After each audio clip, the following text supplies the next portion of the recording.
मैं शिवम जी यहाँ जानना ये चाहती हूँ कि अगर राजस्थान में बीजेपी सरकार बनाती है तो फिर ये जीत किसकी हम समझे, क्योंकि रिवाज तो वहां बदलता है ना, रिवाज है कि वहां सरकार बदलेगी, तो ये जनता की जीत ही समझे या फिर समझे कि एंटी इनकम्बेंसी फैक्टर इतना इंपॉर्टेंट था, इतना विरुद्ध था अशोक गहलोत के या फिर कांग्रेस खेमे के कि बीजेपी को लोगों को वोट देना पड़ा। किसकी कामयाबी देख रहे हैं आप इसमें?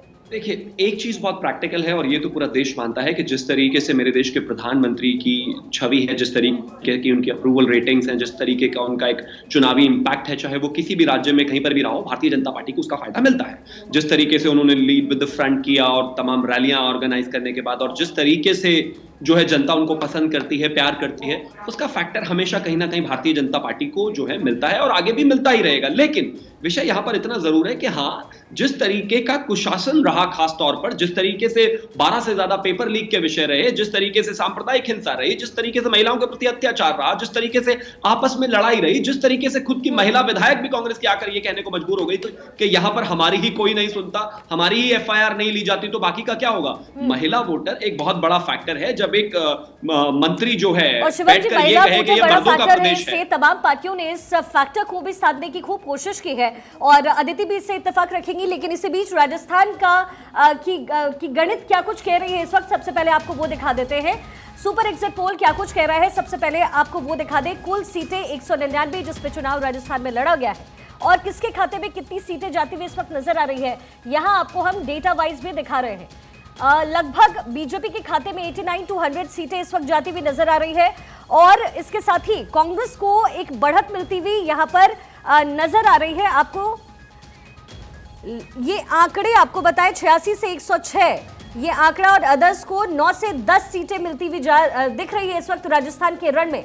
लेकिन राजस्थान के रण में जीत किसकी होगी ये देखना बहुत दिलचस्प होगा, क्योंकि न्यूज 18 की अगर बात करें, जो सर्वे आया, बीजेपी को कितने वोट प्रतिशत मिले, कितनी सीटें मिल सकती है, क्या उम्मीदें हैं, इस वक्त ये आंकड़ों के जरिए हम आपको दिखा रहे हैं। बीजेपी के खाते में एक बढ़त मिलती हुई वहां पर भी नजर आ रही है। आपको तस्वीरों के जरिए भी हम दिखा रहे हैं, डेटा वाइज भी हम एनालाइज करने की कोशिश कर रहे हैं। और देखिए, मध्य प्रदेश हो, राजस्थान हो, मिजोरम हो, तेलंगाना हो या फिर हो छत्तीसगढ़, जीत उसके सिर ही सजेगा जो काम करता रहा है। राजस्थान में क्या कुछ डेटा कह रहा है, क्या कुछ एनालिसिस निकल करके सामने आ रहा है। बीजेपी की सरकार बनती हुई राजस्थान में इस वक्त नजर आ रही है। दीपक झा, कांग्रेस प्रवक्ता, इस वक्त हमारे साथ बने हुए हैं और ये डेटा आपके टेलीविजन स्क्रीन पर इसलिए भी हम दिखा रहे हैं क्योंकि ये एग्जिट पोल के अलग अलग आंकड़े हैं जो हम दिखाने की कोशिश कर रहे हैं। बीजेपी के खाते में तकरीबन 100 सीटें, 100 से 120, 110 सीटें माफ कीजिएगा जाती हुई दिख रही है। कांग्रेस के खाते में 90 से 100 और अन्य के खाते में 5 से 15, कुल 199 सीटों पर राजस्थान में चुनाव लड़ा गया और ये आंकड़े कह रहे हैं कि बीजेपी वहां पर जीत दर्ज कर सकती है। लेकिन फिर भी कांटे की टक्कर है क्योंकि अलग अलग चैनल्स के अलग अलग एग्जिट पोल हैं और भारत 24 का एग्जिट पोल क्या कुछ कह रहा है आपको हम इन आंकड़ों में दिखा रहे हैं। देखिए, एक टाई की स्थिति भी हो सकती है क्योंकि फिफ्थ अगर आप 60-40 का रेशियो लेकर के चले दीपक जी, तो कांग्रेस अगर पिछड़ रही है, राजस्थान की ही अगर हम सिर्फ बात करें, क्योंकि अगर तेलंगाना में कांग्रेस की सरकार बन रही है तो आपके लिए बहुत बड़ी जीत है, लेकिन राजस्थान का रण साधने की कोशिश अशोक गहलोत कर रहे थे, सचिन पायलट की तरफ से लगातार किया जा रहा था। ऐसे में अगर राजस्थान की कमान हाथ से जाती है तो फिर 2024 के लिए आपको भी सोचना पड़ जाएगा। देखिए, नतीजे अब आने को है, 3 तारीख को है। ये आप लोगों की मेहनत है, पत्रकारों की मेहनत है, इसमें बहुत मेहनत लगाते हैं एग्जिट पोल इस कदर सटीकता के पहुंचने के लिए। तो देखिए, उम्मीद है और भरोसा है जनता का कि जनता ने उस सरकार को चुना है जिसने 5 साल काम कर लिया है। भाजपा के पास आज भी मुद्दे नहीं है जो बैठ के यहाँ पे सचिन पायलट और अशोक गहलोत के बीच में रोने लड़ाई की बात कर रही है। और उस कहते ना, कौवा आता है और चमगादड़ आता है और क्या बोलते हैं, गिद्ध आता है। तो भाजपा वो गिद्ध रूपी पार्टी है जो कि दूसरे के घर में ताक झाक करती है। और देखिए दीपक जी, आप कह रहे थे कांग्रेस की परफॉर्मेंस की हम बात कर रहे थे, कई तरह के इल्जाम लगते रहे भूपेश सरकार पर, लेकिन आंकड़ों में यही बात निकल करके आई कि कांग्रेस जो है सरकार दोबारा बना सकती है। लेकिन एंटी इनकम्बेंसी फैक्टर बघेल के खिलाफ भी बहुत ज्यादा था क्योंकि जो आरोप प्रत्यारोप बीजेपी की तरफ से लगाए गए, बावजूद इसके कांग्रेस राज्यों में अच्छा प्रदर्शन कर रही है। वजह क्या है? इसी बीच तो देखिए कैसे रण को साधने की कोशिश हर एक पार्टी लगातार कर रही है। पटवारी को इस वक्त हम सुन रहे थे और उन्होंने भी जीत का आश्वासन कहीं ना कहीं इस वक्त दिखाया। हमारे साथ 3 और खास मेहमान इस वक्त जुड़े हुए हैं।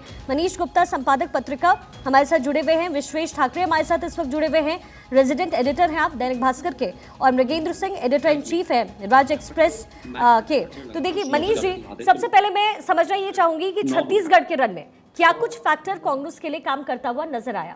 यही सवाल मैंने कांग्रेस के प्रवक्ता से भी पूछा था कि बावजूद इसके कि बघेल के खिलाफ कहीं ना कहीं एंटी इनकम्बेंसी फैक्टर छत्तीसगढ़ में काम कर रहा था, लेकिन वो कौन सा फैक्टर है जो करिश्माई जादू की तरह कांग्रेस के लिए काम आ रहा है छत्तीसगढ़ में?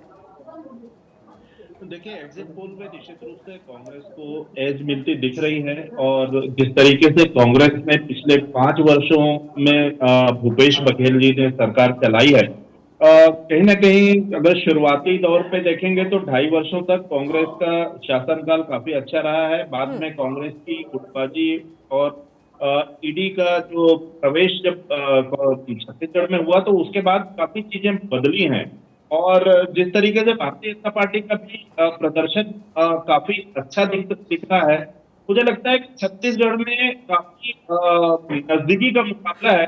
अभी भी मेरा ऐसा मानना है कि लगभग 15 से 20 सीटें ऐसी हैं जो बहुत क्लोज कॉन्टेस्ट में हैं, जिनमें कोई भी जीत सकता है, हार सकता है। निश्चित रूप से अभी कांग्रेस को मिल रही है, आने वाले समय में अगर हम इसको देखें तो कांग्रेस ने जिस तरीके से यहाँ पर किसानों का मुद्दा उठाया था, किसानों को साधने की कोशिश की थी और जो मैदानी इलाका है, किसान बाहुल इलाका है और धान, बोनस और कर्जमाफी, ये तीनों का पिछले में भी काफी अच्छा मतलब प्रभाव दिखाई दिया था। लेकिन जो आदिवासी इलाका है, जो खासकर बस्तर और सरगुजा की अगर हम बात करें, मुझे लगता है यहाँ पर धान और धान का जो प्रभाव काफी कम रहा है और कर्ज माफी का भी कुछ प्रभाव जरूर दिखाई दिया है।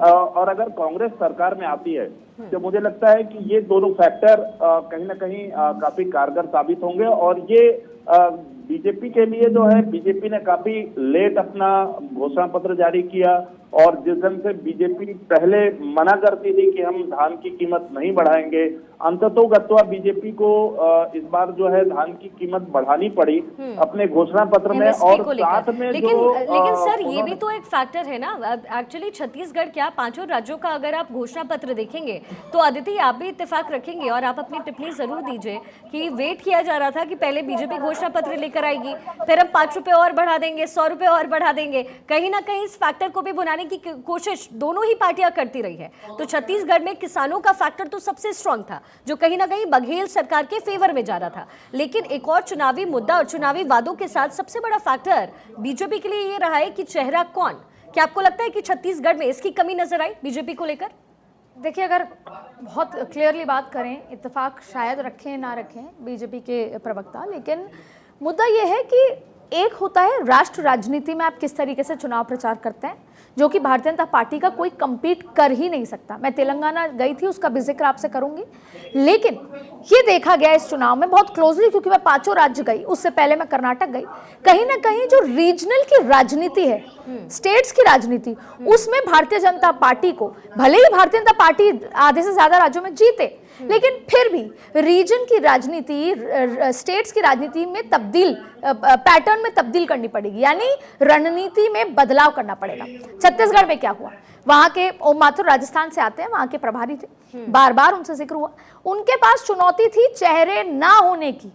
जब शुरुआत में ये तय किया गया कि रमन सिंह जी को नहीं चेहरा बनाया जाएगा, लेकिन उसके बावजूद भी चेहरा नहीं था, संगठन नहीं था, वहां पर जो प्रभावी कास्ट है उनका चेहरा नहीं था, इसीलिए पूरी रणनीति में तब्दील की गई शिक्षा। और तब्दील ये किया गया कि वहां पर पुराने चेहरों को, पुराने मंत्रियों को, सिटिंग एमएलएस को टिकट दी गई, वरना शुरुआत ये की गई थी कि एकदम नया चेहरा हो। आपको रोकते हुए एबीपी सी वोटर का भी सर्वे सामने आ चुका है। राजस्थान में बीजेपी की सरकार बनती हुई सी वोटर के मुताबिक इस वक्त नजर आ रही है। एबीपी सी वोटर का सर्वे, राजस्थान में बीजेपी को बढ़त का अनुमान एबीपी सी वोटर के मुताबिक इस वक्त दिखाया जा रहा है। देखिए अदिति, एनालिसिस अगर करते जाइए, अलग अलग सर्वेज हैं, कुल मिलाकर के बात यही निकल करके आ रही है कि बीजेपी सरकार राजस्थान में बनाएगी। हालांकि वही हमने कहा कि 60 और जो 40 का रेशियो है वो अभी भी बरकरार है, लेकिन उसके लिए 3 का तो इंतजार करना ही पड़ेगा। बिल्कुल इंतजार करना पड़ेगा, लेकिन जब आप सरफेस पे बात कर रहे हैं, जैसे ही वोटिंग खत्म हुई, यहाँ की वोटिंग 10 बजे खत्म हुई, बहुत सारी जगह ईवीएम खराब हुए, स्लो ईवीएम थे, इसलिए 10 बजे तक चलती रही। हाँ। और नेक्स्ट डे पूरा आंकड़ा निकल कर आया सरकारी कर्मचारी सहित। लेकिन यहाँ पर एक तो ये माइंडसेट था कि बदलती है सरकार, तो भारतीय जनता पार्टी उसमें लीड थी। फिर दूसरा नरेंद्र मोदी का चेहरा, आज भी जो जमीनी स्तर पर नरेंद्र मोदी का जो क्रेज है वो खत्म नहीं हुआ। हाँ। और फिर नरेंद्र मोदी के जो धुआंधार दौरे हुए,